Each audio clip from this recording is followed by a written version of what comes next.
সাবেক খাদ্যমন্ত্রী কামরুল ইসলামের ৮ দিনের রিমান্ড মঞ্জুর করেছেন আদালত। বৈষম্য বিরোধী আন্দোলন চলাকালে ছাত্র জনতার মিছিলে রাজধানীর নিউ মার্কেট এলাকায় ব্যবসায়ী আব্দুল ওয়াদুদকে গুলি করে হত্যার অভিযোগে করা মামলায় এই আদেশ দেন আদালত।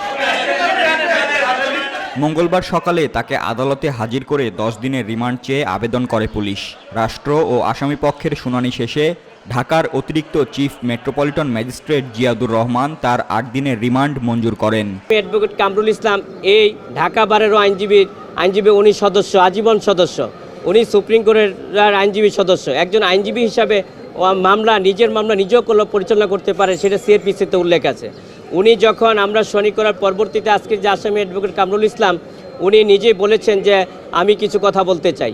বিজ্ঞ আদালতে সে পারমিশন দিয়েছেন এবং পারমিশন দেওয়ার পরে উনি আজকের যে আসামি উনি বলেছেন যে আমি ঢাকা বারের সম্মানিত সদস্য, আজীবন সদস্য, সুপ্রিম কোর্ট বারের সদস্য, আমি বারবার পার্লামেন্ট মেম্বার ছিলাম, আমি খাদ্যমন্ত্রীর দায়িত্ব পালন করেছি, আমি আইন প্রতিমন্ত্রীর দায়িত্ব পালন করেছি, যেখানে যে দায়িত্ব পালন করেছি, যে নিষ্ঠা ও দক্ষতার সাথে দায়িত্ব পালন করেছি এবং সেই কথাগুলো উনি বলেছেন।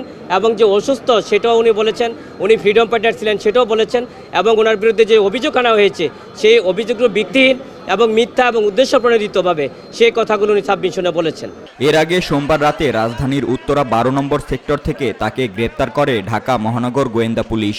গত ৫ আগস্ট শেখ হাসিনা সরকারের পতনের পর থেকেই আত্মগোপনে ছিলেন কামরুল ইসলাম।